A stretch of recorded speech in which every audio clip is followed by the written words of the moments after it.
guys, welcome back to the channel. Today it's just me. Brandon isn't here, he wasn't able to make it, but that doesn't mean he's not part of the video, okay? So I'm playing 18-hole course over here in Las Cruces, New Mexico. How Brandon has contributed, he chose one disc for me to use for every single hole, and I have to use that disc until I'm in circle one. So I'll go ahead and get us started here on hole one, which is 280 feet. Hey guys, Editing Isaac here. I just want to address one thing before the video even starts. I do voiceovers in this video only because the wind got a little bit overwhelming. I tried to keep most of the clips in because I wanted to hold the integrity of the video, but it just got too much and I wanted it to be enjoyable for you guys to watch. So hope you guys enjoy, and let's get started on hole one. Back into the video. Alright guys, so as I said, he chose the disc for every single hole. What he chose for this hole was the spin. I have a bit of a tailwind here, so this should work out pretty well. Going to give it a lift right here.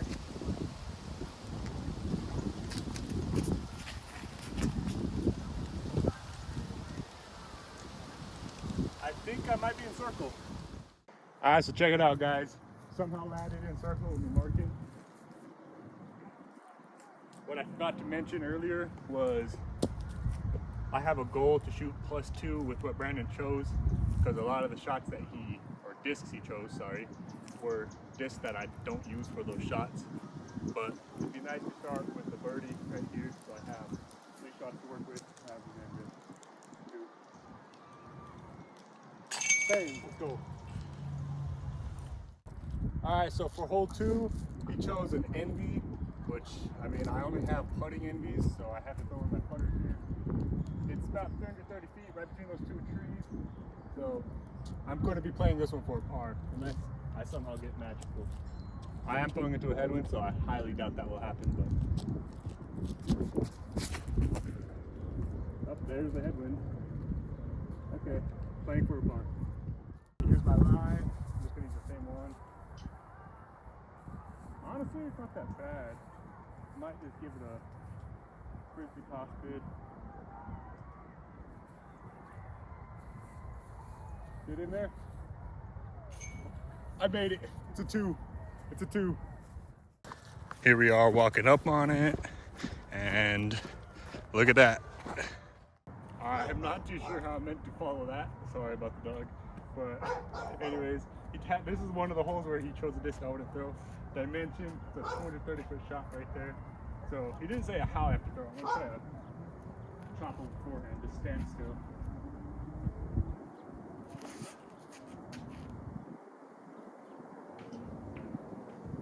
I'm in the circle, so it's good. Alright guys, got me an edge of circle look here. See if I can keep the birdie streak alive.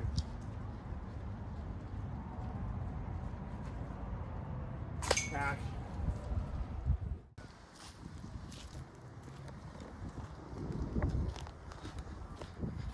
Don't tell me. Alright guys, I'm really upset. I just threw a phenomenal shot on hole 4. I went back to go watch the recording because I was like, dang, that's a really good shot.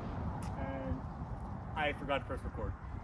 So, you have to believe me, it is over there. I threw the legenda. I'm going to record my approaching of it to prove that, but I think it's C1. Alright, so here's the basket. We're closing in on it. See if we can find the disc.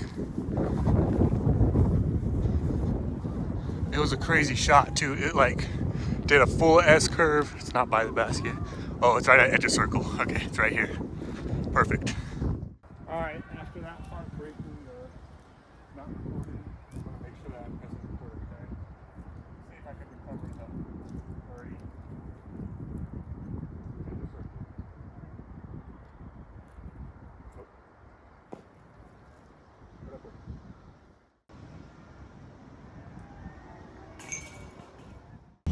Alright, first par today. This is his next questionable shot. It's like 400 feet. He wants me to throw the Watt. I would never realistically get that there, so playing this one 4-3.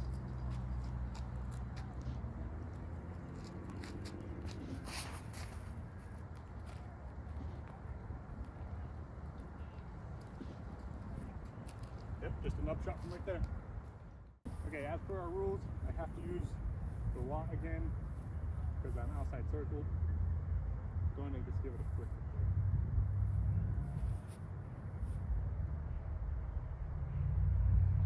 Alright, we're at a tap out. POV.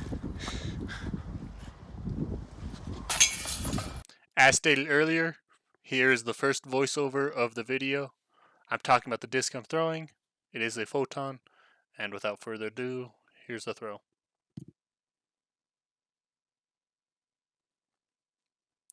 As you can see, I have a pretty straight shot, but you can't see it. The wind lifted it up, carried it left of that tree on the left.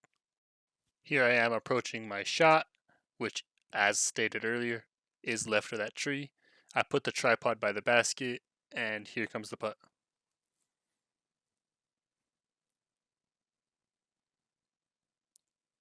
A nice bounce back 2 after 2 pars. Hole 7, turn 31, right over there. You want to throw the virus, so I'm just going to stand the forehand and let it turn over.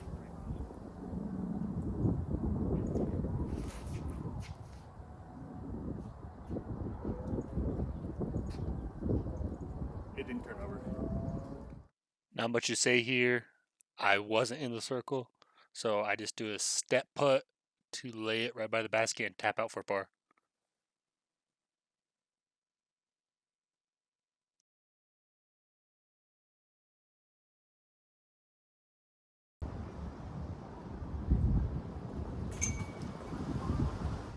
So at this hole, there was a person at the picnic tables just blaring music. So you'll see that I'm going to like just start flashing the disc before I throw. Here was the detour, and it was a terrible throw. Not as bad as I expected, but it still wasn't good. I should have been by the basket. Easy 2, but step putt maybe, or just a loft bit. And I almost got the 2.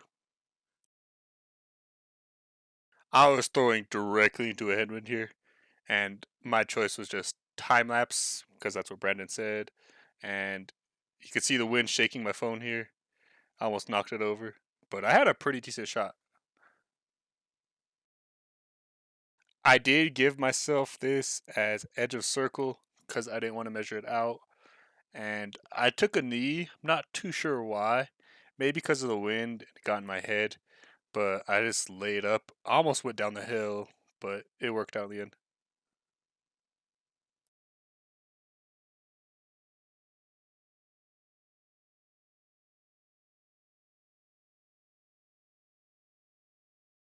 Before I knew it was windy, I was really looking forward to throwing this disc on this shot because it works out really well.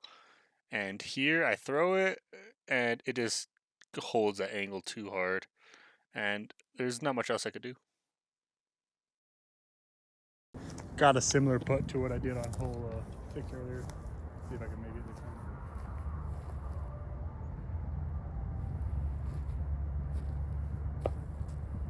That's unlucky. What I'm talking about in this clip is that this hole is weird. It's just like a stock hyzer, but it's super low ceiling, and the only gap you have is a hyzer. The disc I'm throwing is a servo, emphasizing that. And I'm throwing it here, and I really like how it is, but you kind of lose it in the video. Another shot outside the circle, so another step putt just to tap out for a par. I did almost make this though, if I'm recalling correctly. Yep. We knew it was coming, and of course he chose the longest hole on the course.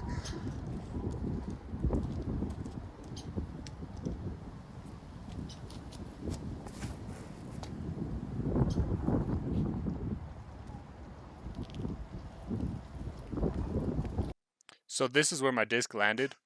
Barely missed out of bounds, so I'm thankful for that. I did land in a really awkward spot. Can't do a run up, and I'm not a fan of any line, so I just decided to do the forehand.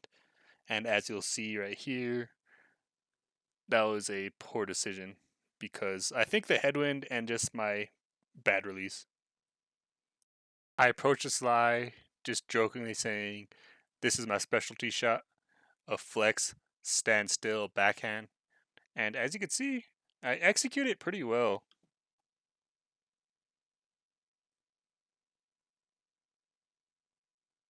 Well, look at that.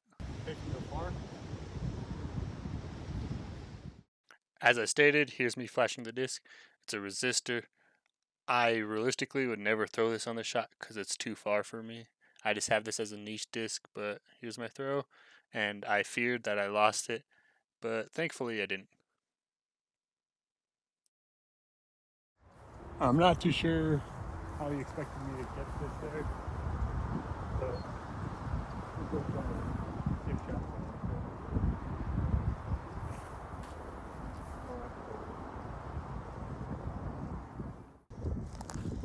30-ish feet.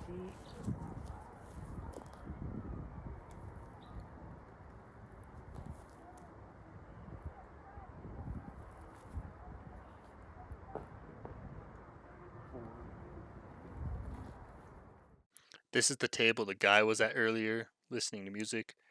The disc I just showed is the tempo. It's new to my bag, and this was a pretty bad throw. I kind of blame almost slipping on that tee pad, if you noticed. I barely landed right outside the circle. I should have just put this, but for some reason I opted to do a scuba, and honestly, it kind of helped me out because it kind of just slowed the disc down. Alright, the disc choice for this hole was the trail. It was a really good choice for this hole. It's a blind shot. You really can't see the basket, so you'll see me shrug my shoulders, and towards the end of the clip, I look towards someone and say, I don't know, because they're asking if it's good. Okay, I wasn't expecting this. I've never birdied this hole, well, until now. But I was just talking to the guy over there after I threw, and well, I told him I don't know how it's going to be until I get to the shot. Disc choice here is the insanity. I'm just talking about how I plan on giving it a lot of hyzer, and in the shot here, you'll see that wasn't the best choice because it kind of just held the hyzer the whole way, which isn't bad, but wasn't good. This is exactly where I landed earlier from the shot that was like 40 feet to the right of that tee pad. So, same approach, just jump putt or step putt, whatever. And I was a little enthusiastic, I guess, because here's a thumbs up. Alright, hole 17. He chose the hex, and I'm talking about how I like this choice. Preparing to throw through the double mando, which is those trees, and I pure it, but that doesn't mean I got good distance on it. But I can still get a 3. So the shot got a lot further down here than I expected. So I approach it talking about how I'm going to give it just a frisbee toss towards the basket, which in hindsight was a bad decision because you'll see right here it skips and then it does a cut roll at the end. I'm scratching my head because it went out of bounds. So I already marked it, but I did go out like right here, so I had the right distance. Just going to take my 4 here. It did roll out, unfortunately. Barely, because like it stood up and it rolls right there. Hole 18, Pyro. Here's the shot. I approach it saying, I don't know how I'm going to get this there. Just going to get there for a 4. I throw it into a headwind, so it's a pretty good choice for that. And I had a really good throw here, but I kind of feared I went OB by that playground. Fortunately, I was like 50 feet short of the playground, so I overestimated my power. As you can see, I'm lining up for a force over forehand, and I throw it a little too high, clip that tree, and it drops down for a really bad position. Here we are, perfectly between these two trees. I could throw down towards the basket. Have to use the pyro again, so I'm trying it. Keep it low just with a frisbee toss, and it held its stability and got there. I landed close enough for my brain to say, let's make this a par with the pyro only. So I line up my putt and got the par. Alright guys, thanks Thanks for tuning in. I'm sorry about the weather. I'll have edited notes, as you guys saw, explaining why I did something that I did. But overall, I shot 3 down, which is 5 better than what me and Brandon both expected. I did get a few lucky birdies, lucky breaks, but I mean, altogether, I'm proud of how that went. Maybe I could do one for him, and then after that, we'll do a giving back video. But yeah, anyways, stay breaking chains, guys.